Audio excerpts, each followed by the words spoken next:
morning, sir. Sir, നമുക്ക് എങ്ങനെയാണെങ്കിൽ start ചെയ്യാം sir. Start ചെയ്യാം sir. Okay madam. Okay, sir. Abhirami? Yes, ma'am. Yes, switch on your camera and start with the program. Okay. Good morning. Respected Principal, Vice Principal, all the learned teachers of KV Pattom Shift 1. I am Abhirami Dev of Class 12E and I am vested with the responsibility of comparing this program. KV Pattom is celebrating the 151st birth anniversary of Mahatma Gandhi.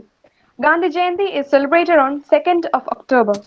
This day is celebrated in the honor of the birthday of the father of the nation, Mahatma Gandhi. Gandhiji was a pioneer of truth and non-violence. He started the Satyagraha movement for the Indian freedom struggle. He played a very significant role in achieving independence for India from British rule. He proved to the world that freedom can be achieved through the path of non-violence.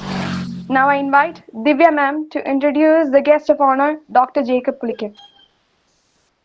Thank you, Abhirami. Today we have a distinguished guest as our chief guest, who is none other than Dr. Jacob Pulickan. Jacob Pulickan is the founder and director of Gandhi Center for Rural Development, and sir also is a leader of the Kerala Swadeshi movement. Sir is a native of Ramapuram in Kottayam district. Sir took his post-graduation in Gandhian studies from MG University and MPhil in Gandhian studies from Gandhigram Rural University, Tamil Nadu. Our chief guest holds a doctorate degree in Gandhian philosophy from Annamalai University. Sir has worked as youth coordinator in Gandhi Smriti and Darshan Samiti, New Delhi. He has been the founder coordinator of the Center for Gandhian Studies of the University of Kerala. Sir has been the founder director of the Kerala State Gandhi Darshan Samiti, and sir also has remained as a board member of the Kerala State Literacy Mission, along with holding other prestigious portfolios. Dr. Jacob Pulickan was the official representative of India in the international conference organized in Johannesburg in South Africa in February 2015 in connection with the 100th anniversary of Mahatma Gandhi's return from South Africa. Sir was invited as the chief guest of the Non-Violence Day celebrations of French Caribbean organized by the Global Organization of the People of Indian Origin, which was held from 2nd to 5th October in the year 2015. Sir has initiated many ambitious and prestigious programs like well-structured school-level Gandhi Darshan program, Gandhi Festival, Swadeshi Homemade Products Training Program, Swadeshi Festival, etc. He has published 7 books about Gandhian philosophy and 12 books about Swadeshi homemade products training. The Gandhian movement in India, the Sarvodaya movement in Sri Lanka, the new international economic order, the Gandhian World Order, etc. are a few of his leading articles. Sir was awarded with Ramachandran Ekada International Award for Best Youth Organizer and Best Social Activist Award of the Ekta Parishad and the Maya Koyana Foundation, Switzerland. Just alone for today, Sir is the chief guest for Gandhi Jayanti celebrations in 9 countries organized in these countries by the Indian Embassy. Sir also is a member of the National Committee formed to plan and implement Gandhiji's 151st birthday celebrations. It's indeed a very proud moment for our Vidyalaya to have him as a chief guest for this occasion, and no one could ever think of a chief guest better than this. Sir, it is my proud privilege to introduce you to the rest of the Vidyalaya, and may I now take this opportunity to invite our respected principal, Sri Ajay Kumar sir, to welcome the chief guest.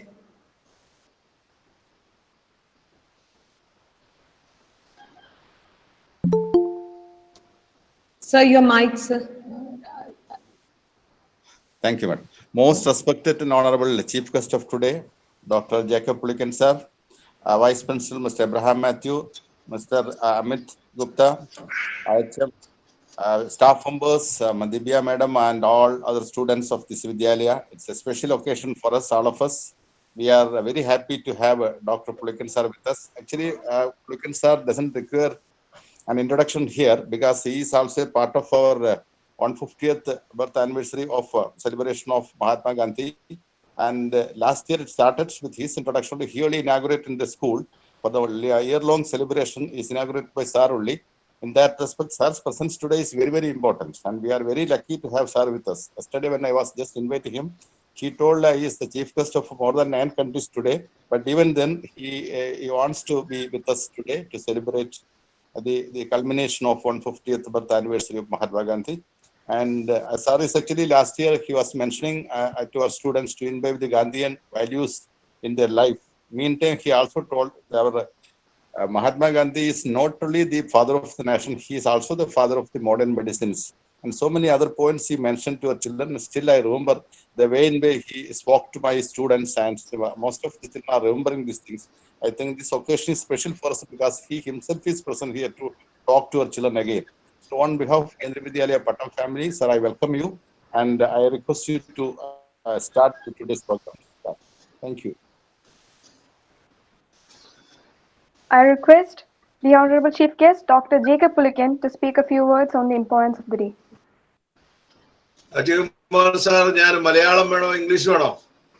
Sir, English മതി sir. English മതി. Okay. എത്ര സമയം? How much time? Sir, സാറിന്റെ ഇഷ്ടം പിന്നെ not less than half an hour, sir. Okay. Sir, രണ്ടും കൂടെ mix ചെയ്യാം. മലയാളം ഇംഗ്ലീഷോട് മിക്സ് ചെയ്യുന്നതായിരിക്കും കുറച്ചുകൂടെ സൗകര്യം sir.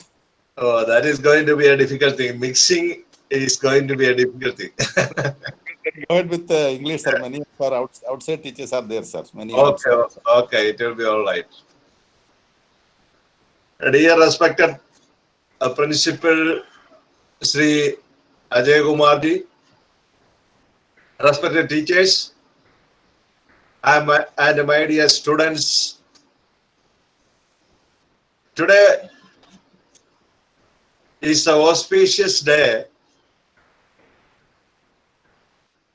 of having the concluding ceremony of Gandhi 150th celebration programs all over the world. The program started 2 years back. 2-year-long program going to be culminated today, not only in India, but also in all the countries around the world. I myself is selected to participate in the concluding ceremony programs as chief guest in 12 countries. That means the importance of conducting Mahatma Gandhi, celebrating Mahatma Gandhi's 150th anniversary by people of all walks of the, by people of all walks around the country. And now let me talk something about Mahatma Gandhi's importance and how Mahatma Gandhi is remembered, how Mahatma Gandhi is considered by people all around the world. As your principal mentioned about Mahatma Gandhi is considered as the father of the modern medicines, and much more dimension as Mahatma Gandhi conferred during the last 2 years. For the Indians, is the motherland of Mahatma Gandhi. He is considered as the father of the nation, is the architect of India's freedom and the apostle of peace and non-violence. But for the people of abroad, people living in other countries, they may be thinking that Mahatma Gandhi is something else. For those who are engaged in the field of peace activities and peace action work, they are considering Mahatma Gandhi as the father of the modern peace movement. Gandhi being the propounder of non-violent satyagraha for fighting against all types of injustices. the dimension of Gandhi as the father of the modern peace movement has greater attention. And the people, those who are working in the field of environmental activities or ecological activities, they consider Mahatma Gandhi as the father of the modern ecological movement or modern environmental movement. And that also, we should understand that during Gandhi's time, then there was no such word as environment or ecology. And the third dimension in which the people are considering Gandhi as the father of the modern medicine, as the principal rightly pointed out. We are undergoing the very difficult situation of the COVID pandemic. Find it very difficult to manage, how we can manage the situation. The allopathy medicine, or the people, those who are claiming that all the treatment is under their control, they find it very extremely difficult to give answers for the prevention of the COVID virus. And during this difficult situation, the sad thing is that our traditional medicine, India has a rich tradition of our Ayurveda, our traditional village treatment system, and all these type of medicinal treatment are totally neglected. And at this time, what Mahatma Gandhi did during his lifetime is going to attain more importance. Almost 1/3 of Gandhi's lifetime he spent for the natural living and the naturopathy treatment practices. He himself was a practicing naturopathy doctor,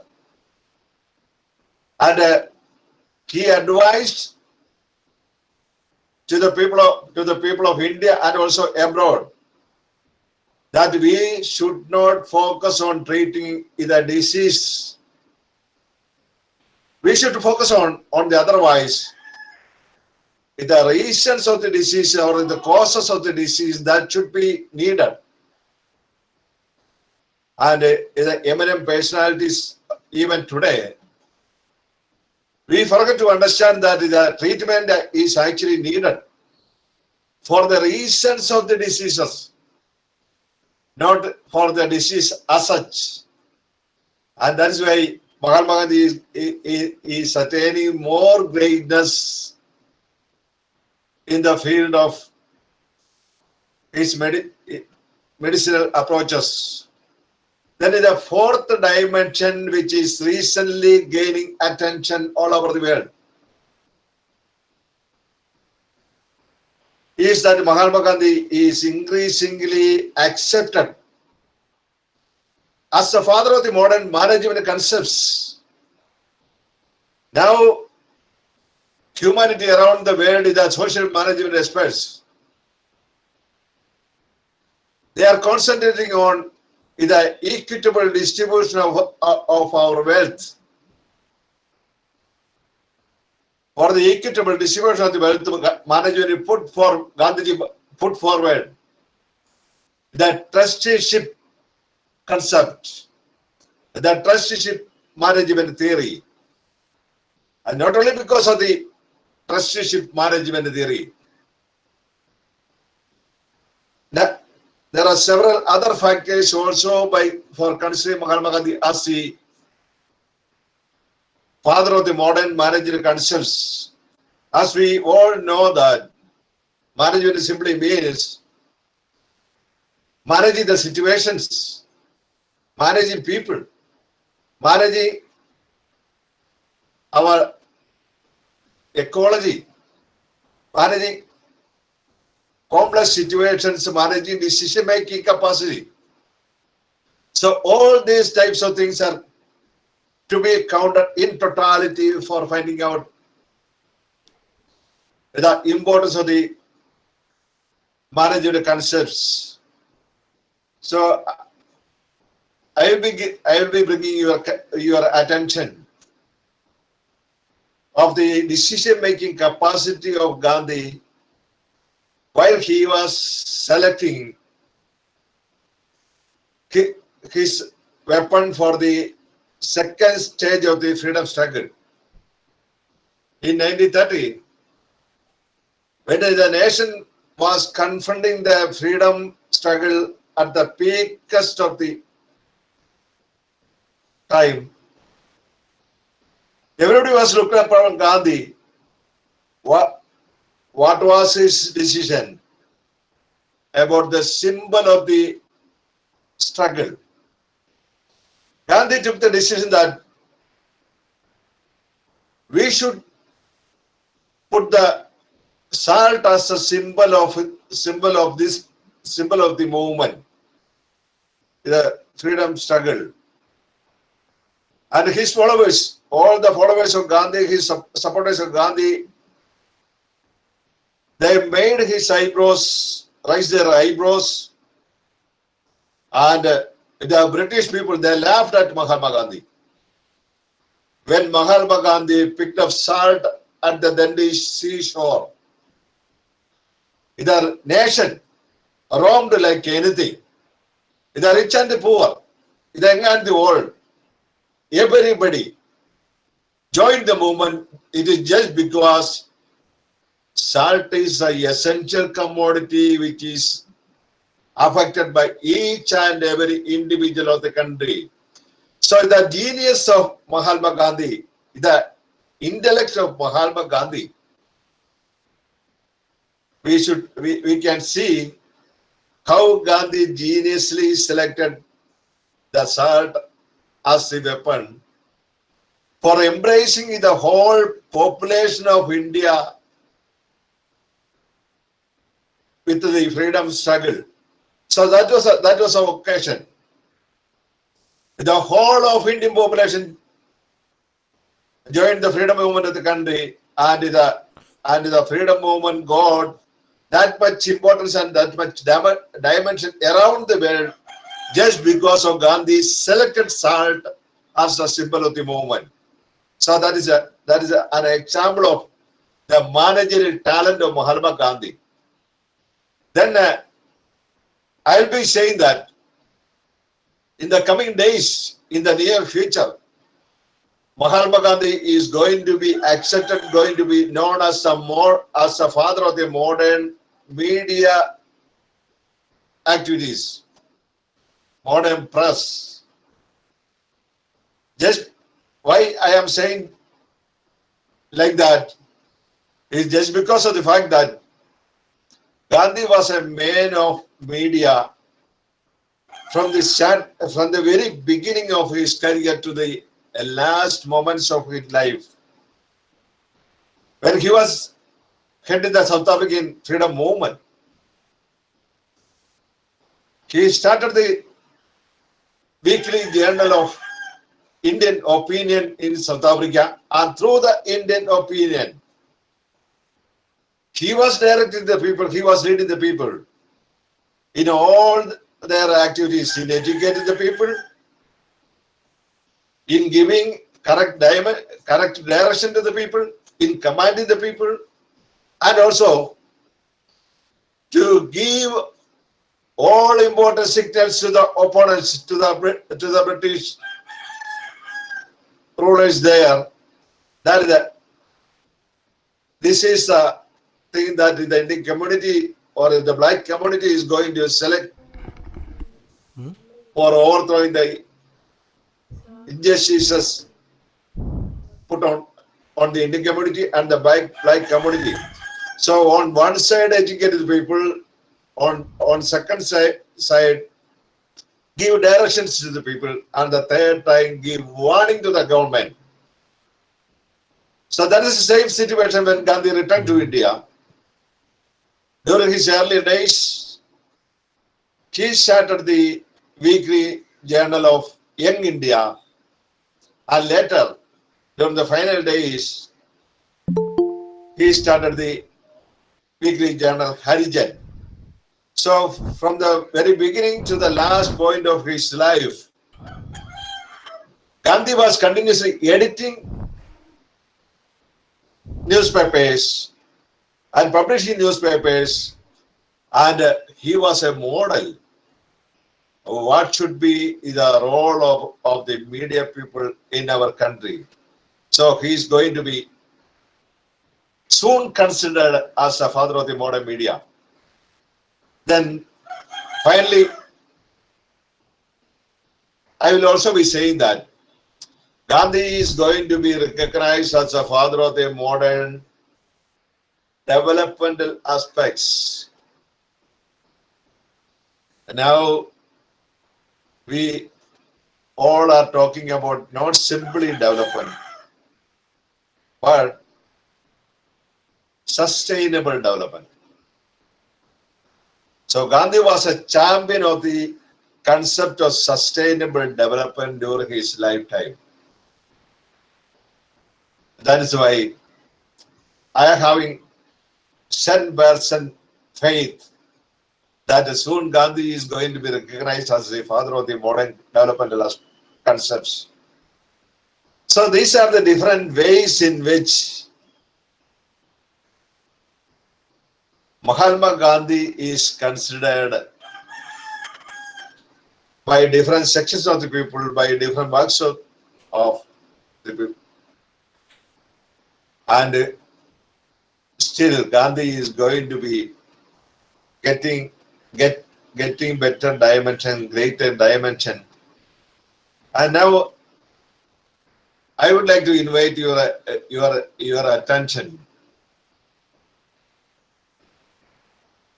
of Gandhi's theories, theoretically where Gandhi stands. And people will have a general notion that Gandhi is not at all a theoretician.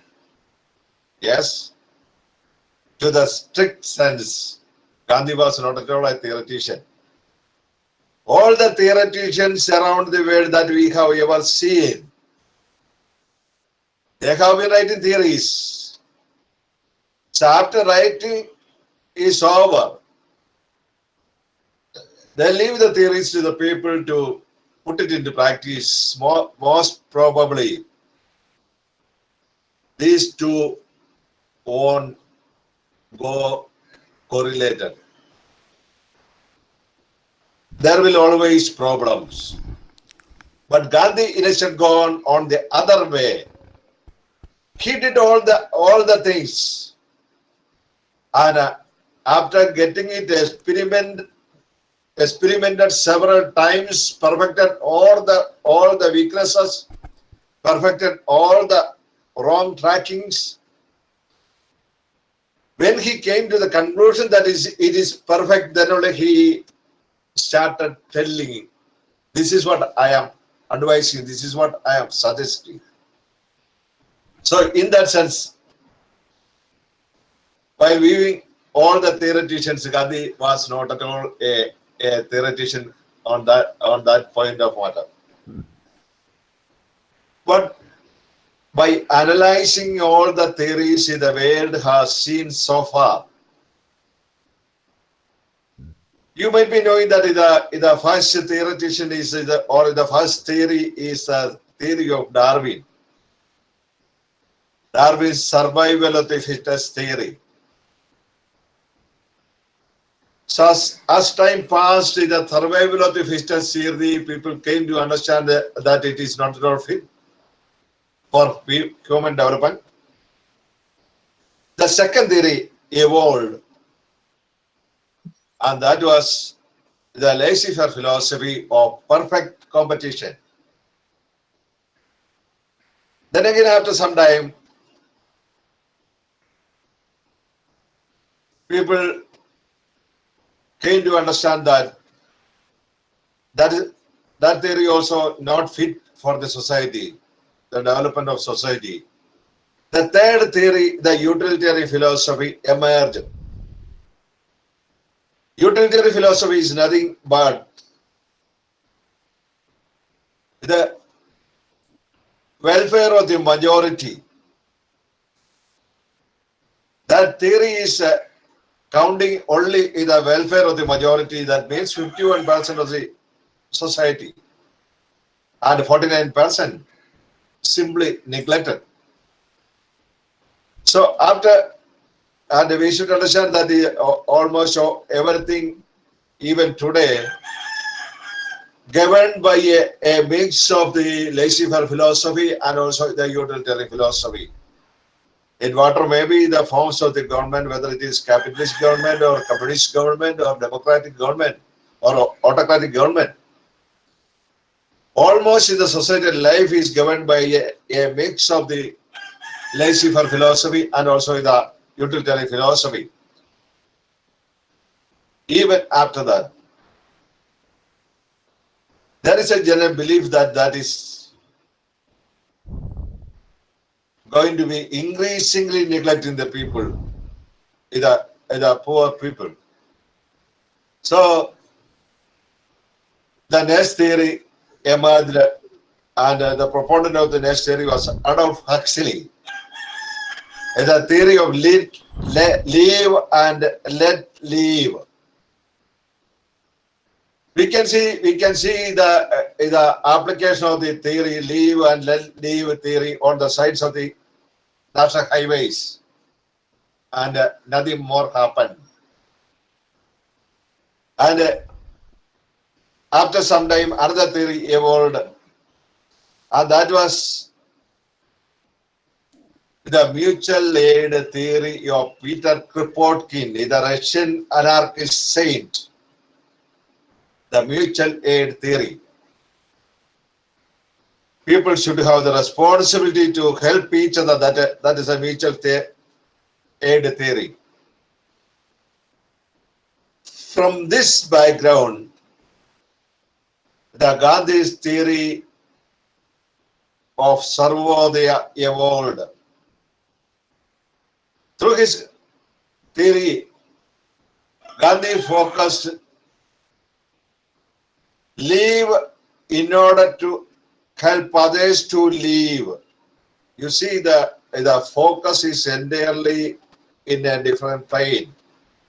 Live in order to help others to live. For all the other theories, I am the person who is going to benefit everything. There is only one man, that is myself. And when it is transformed in the hands of Gandhi, I am the person is replaced for helping all the other people to live. So that means everybody is taken into account, the welfare of each and everybody, and the method Gandhi advocated for helping the poorest of the poor men, the last man, the welfare of the last man through the welfare of the last man. And by looking all the theories in a nutshell, I should say that Gandhi was superior, Gandhi is superior, and Gandhi is going to be superior forever. There is a superiority of Gandhi and Gandhian philosophy by examining each and every theories, or by comparing each and every theories that the humanity has ever seen today. And this is a theoretical aspect. When I am going to the practical aspects, Gandhi was a man of practical aspects. He was not a theoretician at all. A man of action. The most challenging aspect humanity faces today is the developmental activities. And as I earlier said, the sustainable development concept for each and everything, for any type of developmental activity. Gandhi has 5 conditions. The first condition, there should be a philosophical balance for any type of development that we are going to select. There should be a philosophical balance. That means balance between the material aspects and the moral aspects. Nowadays, the ethical and moral aspects are totally neglected. And that should not be happen.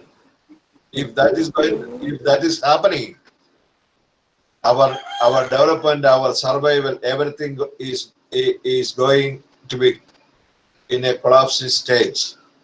So the philosophy, through the philosophical balance, the balance between the material and the moral aspects of human life. So that balancing should be always there. The second condition is the structural balance. The balance between the big cities and the rural villages. Now the cities are swallowing the poor villages. That is what we are seeing. That should not happen at all. There should be a proper balance between the rural villages and also with the big cities.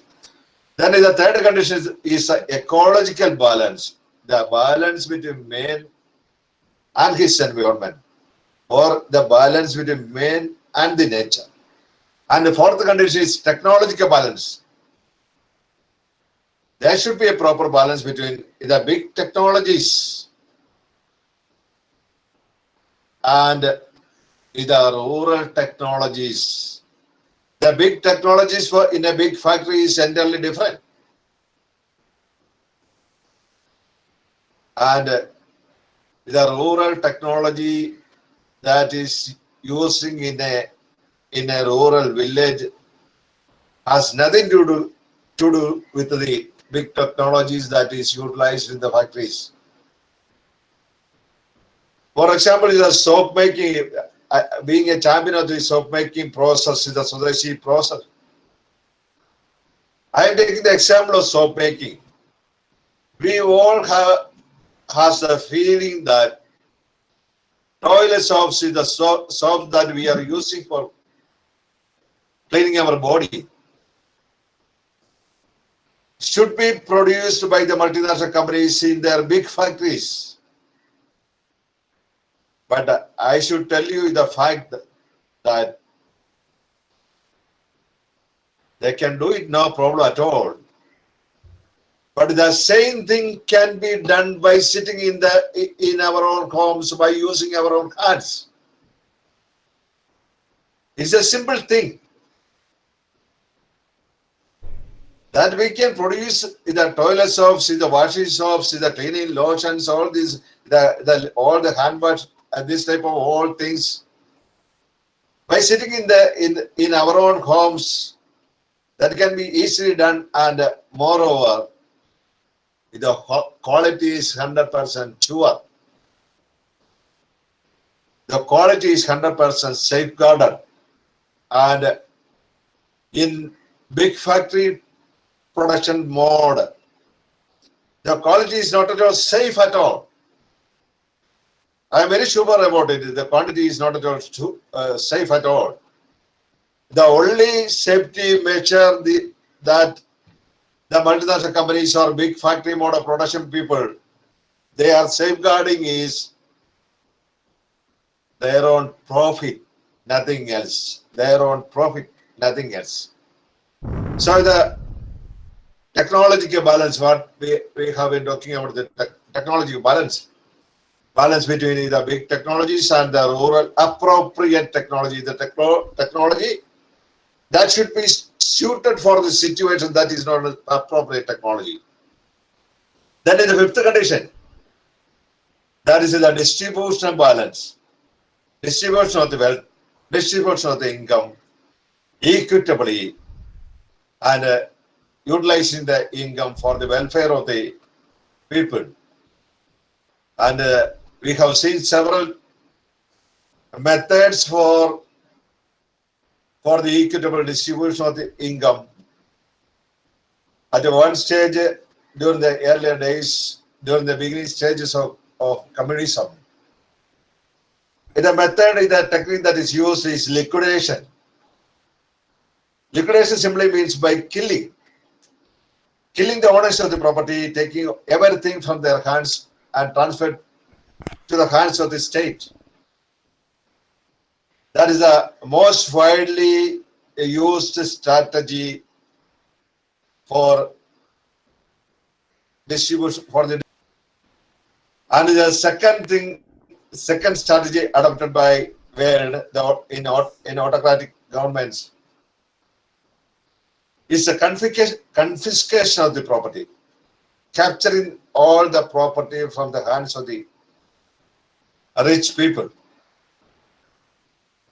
And the third method adopted by the democratic countries, the capitalist countries, and in all these systems is the taxation. Now we came and going in the path of progressive taxation. And after doing all these type of things, the situation never improved for the poor people, those who are living in the world, not only in India, all over the world. The rich people are getting more and more richer, and the poor people are going to be more and more poor. Now the world situation is 5% of the total population of the world, controlling 95% of the total wealth the world is having, and 95% of the people, the poor people,